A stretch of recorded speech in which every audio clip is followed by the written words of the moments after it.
The brothers William Wordsworth ampersand quo. These tourists, heaven preserve us, needs must live a profitable life. Some glance along, rapid and gay, as if the earth were air, and they were butterflies to wheel about long as the summer lasted. Some, as wise, perched on the forehead of a jutting crag, pencil in hand and book upon the knee, will look and scribble on and look, until a man might travel 12 stout miles, or reap an acre of his neighbor's corn.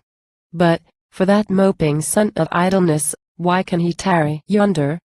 In our churchyard is neither epitaph nor monument, tombstone nor name, only the turf we tread in a few natural graves. Ampersand quo. To Jane, his wife, thus spake the homely priest of Ennerdale. It was a July evening, and he sate upon the long stone seat beneath the eaves of his old cottage, as it chanced, that day, employed in winter's work.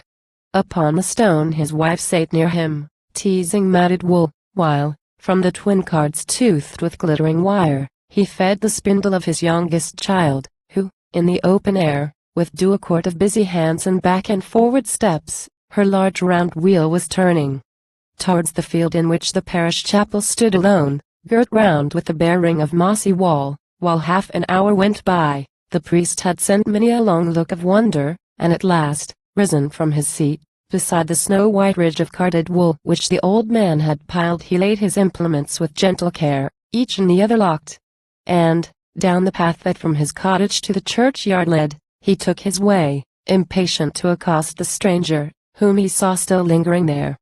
'Twas one well known to him in former days, a shepherd lad, who ere his 16th year had left that calling, tempted to entrust his expectations to the fickle winds and perilous waters, with the mariners a fellow mariner, and so had fared through 20 seasons. But he had been reared among the mountains, and he in his heart was half a shepherd on the stormy seas.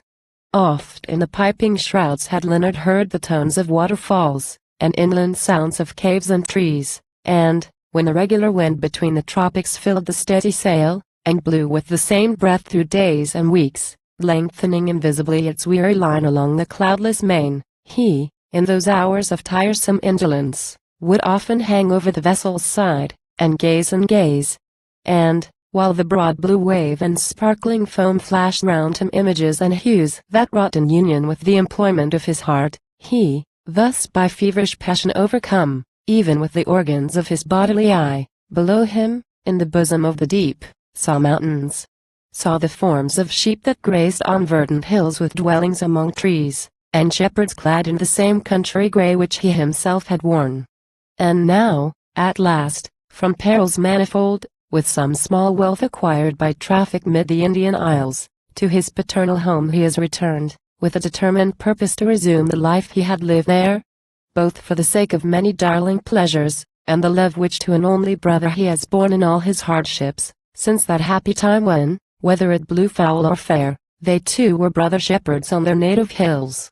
They were the last of all their race, and now, when Leonard had approached his home, his heart failed in him, and, not venturing to inquire tidings of one so long and dearly loved, he to the solitary churchyard turned, that, as he knew in what particular spot his family were laid, he thence might learn if still his brother lived, or to the file another grave was added.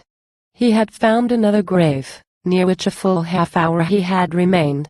But, as he gazed, there grew such a confusion in his memory, that he began to doubt, and even to hope that he had seen this heap of turf before, that it was not another grave, but one he had forgotten. He had lost his path, as up the vale, that afternoon, he walked through fields which once had been well known to him, and oh what joy this recollection now sent to his heart. He lifted up his eyes, and, looking round, imagined that he saw strange alteration wrought on every side among the woods and fields, and that the rocks and everlasting hills themselves were changed. By this the priest, who down the field had come, unseen by Leonard, at the churchyard gate stopped short, and thence, at leisure, limb by limb perused him with a gay complacency. Thought the vicar, smiling to himself, 'tis one of those who needs must leave the path of the world's business to go wild alone. His arms have a perpetual holiday. The happy man will creep about the fields, following his fancies by the hour, to bring tears down his cheek, or solitary smiles into his face, until the setting sun right full upon his forehead. Planted thus beneath a shed that overarched the gate of this rude churchyard, till the stars appeared, the good man might have commoned with himself, but that the stranger, who had left the grave, approached. He recognized the priest at once, and, after greetings interchanged, and given by Leonard to the vicar as to one unknown to him, this dialogue ensued. Leonard. You live, sir, in these dells, a quiet life, your years make up one peaceful family. And who would grieve and fret, if, welcome come and welcome gone, they are so like each other, they cannot be remembered? Scarce a funeral comes to this churchyard once in 18 months. And yet, some changes must take place among you, and you, who dwell here, even among these rocks, can trace the finger of mortality, and see, that with our 80 years and 10 we are not all that perish. I remember, for many years ago I passed this road. There was a footway all along the fields by the brookside. 'Tis gone in that dark cleft. To me it does not seem to wear the face which then it had. Priest. Nay, sir, for aught I know, that chasm is much the same. Leonard. But, surely, yonder priest. There, indeed, your memory is a friend that does not play you false. On that tall pike, it is the loneliest place of all these hills. There were 2 springs which bubbled side by side, as if they had been made that they might be companions for each other. The huge crag was rent with lightning, one hath disappeared. The other, left behind, is flowing still. For accidents and changes such as these, we want not store of them. A waterspout will bring down half a mountain. What a feast for folks that wander up and down like you, to see an acre's breadth of that wide cliff, one roaring cataract. A sharp May storm will come with loads of January snow, and then one night send 20 score of sheep to feed the ravens. Or a shepherd dies by summon toward death among the rocks. The ice breaks up and sweeps away a bridge. A wood is felled, and then for our own homes. A child is born or christened, a field plowed, a daughter sent to service, a web spun, the old house clock is decked with a new face. And hence, so far from wanting facts or dates to chronicle the time, we'll have here a pair of diaries, one serving, sir, for the whole dell, and one for each fireside. Yours was a stranger's judgment, for historians commend me to these valleys. Leonard. Yet your churchyard seems, if such freedom may be used with you, to say that you are heedless of the past. An orphan could not find his mother's grave. Here's neither head nor footstone, plate of brass, cross bones nor skull, type of our earthly state nor emblem of our hopes. The dead man's home is but a fellow to that pasture field. Priest. Why, there, sir, is a thought that's new to me. The stonecutters, 'tis true, might beg their bread if every English churchyard were like ours. Yet your conclusion wanders from the truth. We have no need of names and epitaphs. We talk about the dead by our firesides. And then, for our immortal part, we want no symbols, sir, to tell us the plain tale. The thought of death sits easy on the man who has been born and dies among the mountains. Leonard. Your dalesmen, then, do in each other's thoughts possess a kind of second life. No doubt you, sir, could help me to the history of half these graves. Priest. For 80 winters past, with what I've witnessed, and with what I've heard, perhaps I might. And, on a winter evening, if you were seated at my chimney's nook, by turning o'er these hillocks one by one, we too could travel, sir, through a strange round. Yet all in the broad highway of the world. Now there's a grave, your foot is half upon it, it looks just like the rest. And yet that man Zero died broken-hearted. Leonard. 'Tis a common case. We'll take another. Who is he that lies beneath yon ridge, the last of those 3 graves? It touches on that piece of native rock left in the churchyard wall. Priest. That's Walter Eubank. He had as white a head and fresh a cheek as ever were produced by youth and age engendering in the blood of Hale fourscore. Through 5 long generations had the heart of Walter's forefathers overflowed the bounds of their inheritance, that single cottage you see at yonder. And those few green fields. They toiled and wrought, and still, from sire to son, each struggled, and each yielded as before a little yet a little, and old Walter, they left to him the family heart, and land with other burthens than the crop it bore. Year after year the old man still kept up a cheerful mind, and buffeted with bond, interest, and mortgages. At last he sank, and went into his grave before his time. Poor Walter! Whether it was care that spurred him God only knows, but to the very last he had the lightest foot in Ennerdale. His pace was never that of an old man. I almost see him tripping down the path with his 2 grandsons after him. But you, unless our landlord be your host tonight, have far to travel, and on these rough paths even in the longest day of midsummer, Leonard. But those 2 orphans. Priest. Orphans.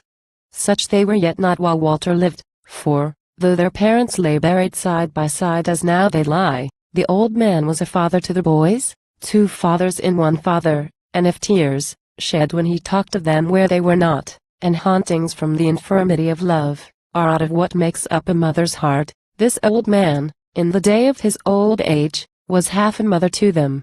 If you weep, sir, to hear a stranger talking about strangers, heaven bless you when you are among your kindred. You may turn that way, it is a grave which will bear looking at. Leonard. These boys, I hope they loved this good old man? Priest. They didn't truly, but that was what we almost overlooked, they were such darlings of each other. Yes, though from the cradle they had lived with Walter, the only kinsman near them, and though he inclined to both by reason of his age, with a more fond, familiar, tenderness, they, notwithstanding, had much love to spare, and it all went into each other's hearts. Leonard, the elder by just 18 months, was 2 years taller. 'Twas a joy to see, to hear, to meet them. From their house the school is distant 3 short miles, and in the time of storm and thaw, when every watercourse and unbridged stream, such as you may have noticed crossing our roads at every 100 steps, was swollen into a noisy rivulet, would Leonard then, when either boys remained at home, go staggering through the slippery fords, bearing his brother on his back. I have seen him, on windy days, in one of those stray brooks, more than once I have seen him, mid-leg deep, their 2 books lying both on a dry stone, upon the hither side, and once I said, as I remember, looking round these rocks and hills on which we all of us were born, that God who made a great book of the world would bless such piety. Leonard. It may be then, priest.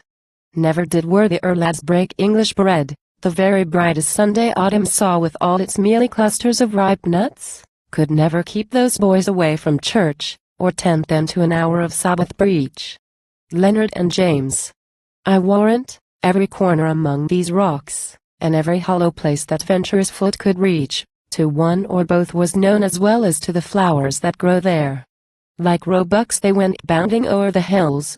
They played like 2 young ravens on the crags. Then they could write, and speak too, as well as many of their betters. And for Leonard, the very night before he went away, in my own house I put into his hand a Bible, and I'd wager house and field that, if he be alive, he has it yet. Leonard. It seems, these brothers have not lived to be a comfort to each other, priest.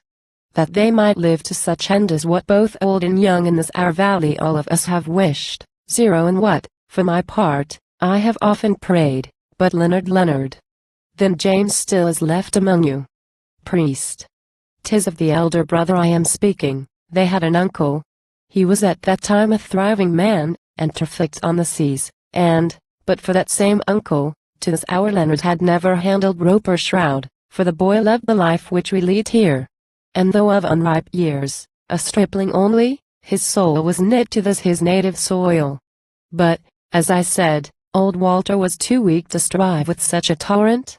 When he died, the estate and house were sold, and all their sheep, a pretty flock, and which, for aught I know, had clothed the Ewbanks for 1,000 years, well, all was gone, and they were destitute, and Leonard, chiefly for his brother's sake, resolved to try his fortune on the seas. 12 years are past since we had tidings from him. If there were one among us who had heard that Leonard Ewbank was come home again, from the Great Gavel, down by Liza's banks, and down the Enna, far as Egremont, the day would be a joyous festival. And those 2 bells of ours, which there you see hanging in the open air, but, oh good sir, this is sad talk, they'll never sound for him living or dead. When last we heard of him, he was in slavery among the Moors upon the Barbary coast. 'Twas not a little that would bring down his spirit. And no doubt, before it ended in his death, the youth was sadly crossed. Poor Leonard! When we parted, he took me by the hand, and said to me, if ere he should grow rich, he would return, to live in peace upon his father's land, and in his bones among us. Leonard! If that day should come, 'twould needs be a glad day for him. He would himself, no doubt, be happy then as any that should meet him. Priest. Happy! Sir Leonard! You said his kindred all were in their graves, and that he had one brother priest. That is but a fellow tale of sorrow. From his youth James, though not sickly, yet was delicate. And Leonard being always by his side had done so many offices about him, that, though he was not of a timid nature, yet still the spirit of a mountain boy in him was somewhat checked. And, when his brother was gone to sea, and he was left alone, the little color that he had was soon stolen from his cheek. He drooped, and pinned Leonard. But these are all the graves of full-grown men. Priest. Sir, that passed away, we took him to us. He was the child of all the Dale. He lived 3 months with one, and 6 months with another, and wanted neither food, nor clothes, nor love, and many, many happy days were his. But, whether blithe or sad, 'tis my belief his absent brother still was at his heart. And, when he dwelt beneath our roof, we found a practice till this time unknown to him, that often, rising from his bed at night, he in his sleep would walk about, and sleeping he sought his brother Leonard. You are moved. Forgive me, sir, before I spoke to you, I judged you most unkindly. Leonard. But this youth, how did he die at last? Priest. One sweet May morning, it will be 12 years since when spring returns, he had gone forth among the new-dropped lambs, with 2 or 3 companions, whom their course of occupation led from height to height under a cloudless sun till he, at length, through weariness, or, haply, to indulge the humor of the moment, lagged behind. You see yon precipice? It wears the shape of a vast building made of many crags.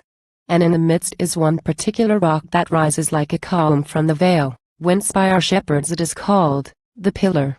Upon its airy summit crowned with heath, the loiterer, not unnoticed by his comrades, lay stretched at ease. But, passing by the place on their return, they found that he was gone. No ill was feared.